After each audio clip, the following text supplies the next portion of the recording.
Hello everyone and welcome to Connect with Evie. My name is Evelyn and I'm your source for tips and tricks about every secret nook and cranny in Objectif Lune's flagship product.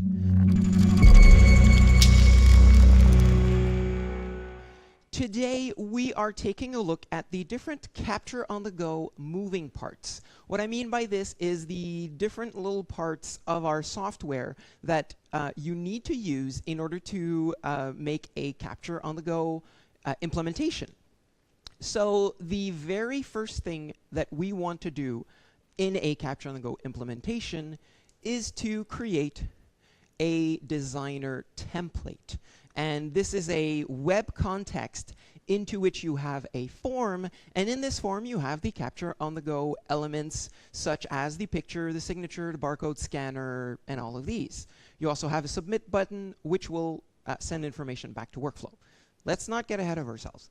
By the way, I'm using these nice little cutout pages with the logos because my graphic skills are non-existent, so I can't do this in a computer. And my drawing skills are horrible. All right, so designer template. And once we have at least a little bit of a functional designer template, we are going to send it to workflow. Meaning we are going to take the template, send it to workflow, and this is where it's going to be residing. Now, in workflow, there are 3 different processes that are going to manage the implementation. I've already covered these in detail, so if you go on learn.objectiflune.com and click on online tutorials under Capture OnTheGo, you'll get a more detailed overview of this. But I will recap these really quickly. There are 3 different processes, and the reason I have these 3 is that I want to show you the interaction between the other parts.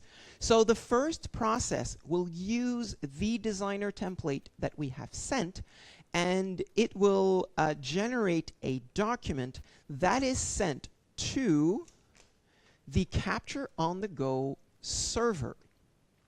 So the first process will send metadata to the Capture OnTheGo server. Metadata meaning it's not actually sending the whole document, it's not sending any contents, it's only sending the title, author, and description of the document, along with one important thing, which is the URL on which the document is located. So we have a list of documents on Capture OnTheGo. Now what happens then is that you have your mobile application that has Capture OnTheGo on it. So the Capture OnTheGo mobile application, once you log into it, it's going to send a request to the Capture OnTheGo server and receive a list of documents. So the list of the metadata of the documents sent by the first process. Of course, there's authentication going on here, and it's going to verify that it does have access to the actual documents by using the recipient field set up in the first process. All right, once Capture OnTheGo has a list of documents, and you click on the document and you click on download, which can also be done automatically through the auto download option. Let's say you have 3 documents and you download the first one. Well, it's going to send a request to the second process, which will generate the HTML page itself, so the document with the form and all of that, and will return the HTML back to Capture OnTheGo. So this is actually the first time that we have data, and this is sent directly to the mobile application. This connection, depending on your setup in workflow, can be secured, can be encrypted using SSL, and there will be no problem with encrypting this data. Once the document is filled out inside of the Capture OnTheGo mobile application, then we will send the information from that document back to the third workflow process, which is the process of data. What it receives here is HTML or HTTP post data, which is in the form of an XML when received inside of that. So this is our second data point, because we are actually sending form data, which may include signatures, pictures, and confidential information. Now, this also can be encrypted using SSL because it's the same setup.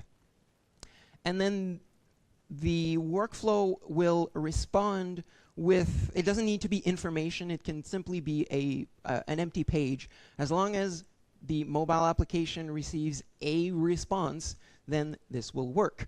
So this is the basics of the different moving parts.